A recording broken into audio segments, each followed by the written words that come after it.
Fala galera, Pipo aqui para mais uma linha de biologia. Como sempre, os links para todos os materiais estão aí na descrição e vamos de aula. Então vamos de aula de número 6, a gente vai estar falando aí sobre circulação, a parte de aprofundamento. Então eu vou falar um pouquinho sobre detalhes que podem ter mais a cara de uma prova discursiva e depois a gente vai falar um pouquinho da evolução dos sistemas circulatórios ao longo da evolução animal. Então vamos começar falando sobre a ideia de pressão osmótica e pressão hidrostática, que tem a ver com o transporte e a troca de substâncias. Então a gente vai entender que os capilares eles têm a função de fazer trocas com os tecidos e para que essas trocas sejam reguladas a gente vai ver duas pressões controlando isso. Pressão de saída do vaso em direção aos tecidos, que a gente vai chamar de pressão hidrostática, e a pressão de entrada de substâncias do tecido, entrada aqui no vaso, né? Então sai do tecido e vai para o vaso. Esse nome vai ser a pressão osmótica. Eu acho isso muito confuso porque os dois nomes lembram de água, né? Pressão hidrostática e pressão osmótica, osmo de passagem de água. E por que esses nomes? É porque nos dois casos a gente tem a água sendo eliminada ou puxada, só que ela vai trazer outras substâncias. Então deixando claro de novo, pressão hidrostática, pressão de saída do vaso para os tecidos e pressão osmótica, saída dos tecidos e entrada no vaso. Se vocês repararem aqui nas minhas setinhas, nessa imagem do slide não está tão claro, mas aqui fica mais claro, a pressão osmótica ela não varia, tá? A pressão osmótica é a pressão de entrada de substâncias no sangue. E essa pressão ela está muito associada, tá? Principalmente a presença da albumina, a proteína plasmática mais importante que a gente tem. A albumina é até famosa para a galera maromba, né? Porque tá, por exemplo, né, na clara do ovo e é uma proteína que a gente pode usar para suplementação, mas ela é muito importante aqui no plasma porque ela vai regular essa pressão osmótica, ela mantém ela constante, sempre puxando parte das substâncias para dentro, mas principalmente ela mantém a água do sangue dentro dos vasos sanguíneos. Em caso de desnutrição proteica, essa pressão osmótica ela reduz e abaixa muito a ponto que não há uma força de puxada e com isso a água tende a sair com facilidade dos vasos e pode levar ao inchaço da barriga, aquele sintoma que a gente conhece como barriga d'água. Isso pode acontecer lá no kwashiorkor, que é uma desnutrição proteica severa, pode acontecer também na esquistossomose, porque o verme se alimenta das nossas proteínas plasmáticas e aí também leva à barriga d'água. Veja que é a mesma consequência, causas um pouco diferentes. Agora, veja então que a pressão osmótica, se ela se mantém constante, tanto na região próxima à arteríola, quanto na região próxima à vênula, não é ela que vai decidir se a substância entra ou sai do vaso. É a pressão hidrostática. A pressão hidrostática ela depende muito mais do que tem no tecido do que tem no vaso. E aí, por isso, você vai observar que no início do vaso, ou seja, quando ele está chegando da arteríola, está chegando no órgão, a pressão hidrostática vai ser imensa, tá? E aí, com isso, ela vai ser muito maior do que a pressão osmótica, fazendo com que as substâncias sejam liberadas para os tecidos. Água, glicose, aminoácidos, sais minerais, tudo isso vai ser liberado para os tecidos, e sai dos vasos sanguíneos. Agora, uma vez que vai saindo substâncias, entenda que não tem tanto mais uma pressão de saída. E aí o que vai acontecendo com a pressão hidrostática estava alta, ela vai diminuindo. E à medida que a pressão hidrostática começa a reduzir, chega a tal ponto que ela fica menor do que a pressão osmótica. E aí as substâncias, ao invés de saírem, elas começam a entrar. E ao entrar, o que a gente vai acabar observando? A entrada de substâncias que o tecido não quer mais, porque ficou ali naquele líquido intersticial. Por exemplo, ureia, a gente pode falar de amônia, a gente pode falar de gás carbônico e até de alguns minerais. E aí, com isso, a gente tem esse balanço, porque no começo do vaso, na chegada no órgão, que é a região do capilar próxima à arteríola, pressão hidrostática é maior, então substâncias saem.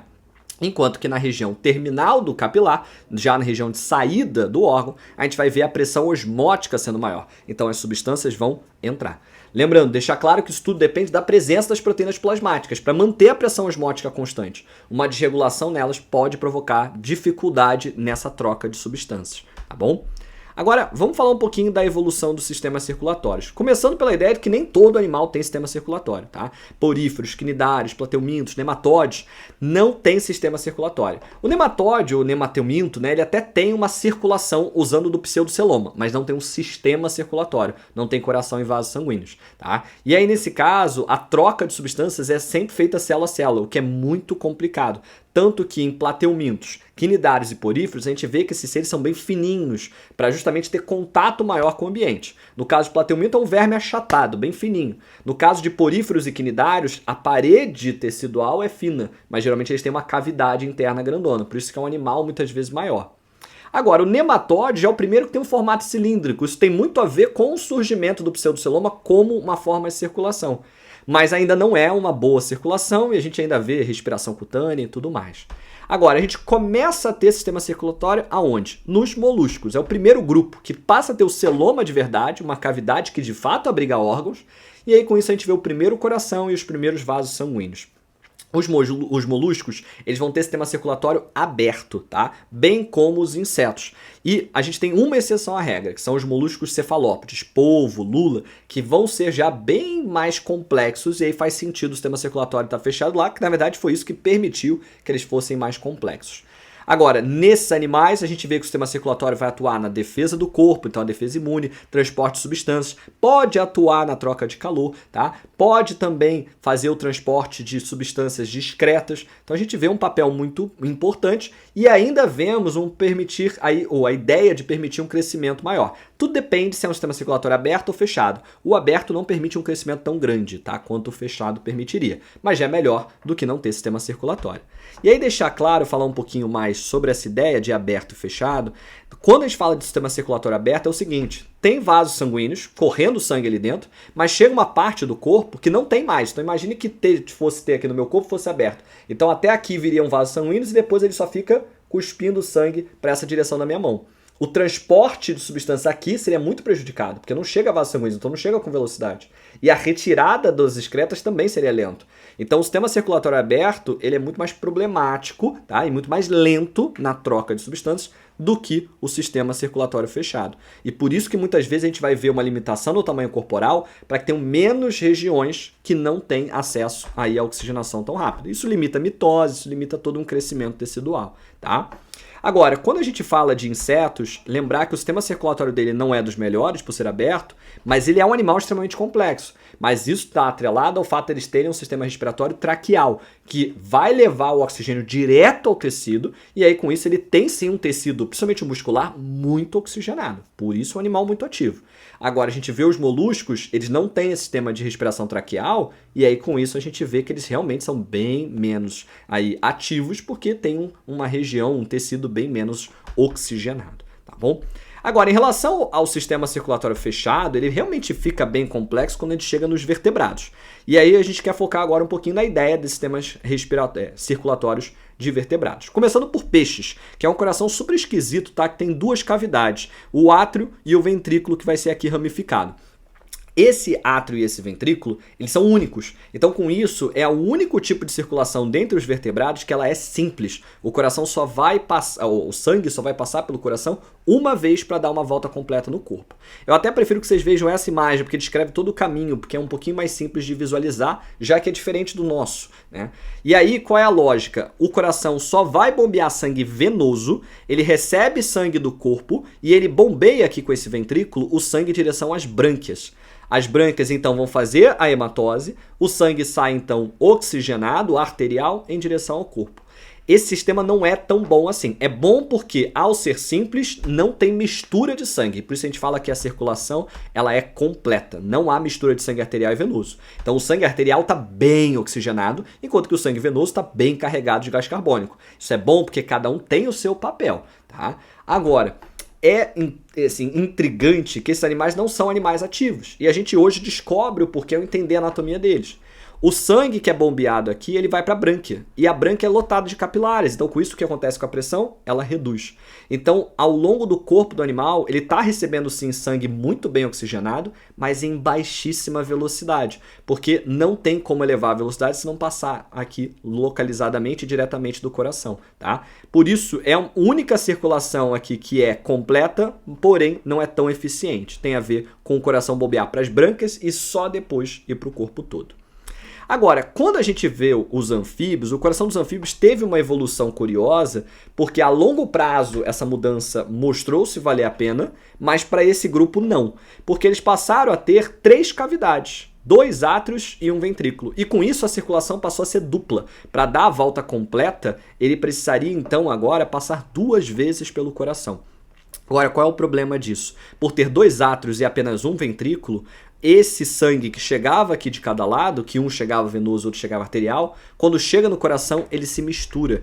E aí, com isso, a gente vai ter uma circulação que é dupla e incompleta. E ao misturar, o sangue que vai chegar aos tecidos não é tão oxigenado, e por isso a gente vai ver animais bem menos ativos.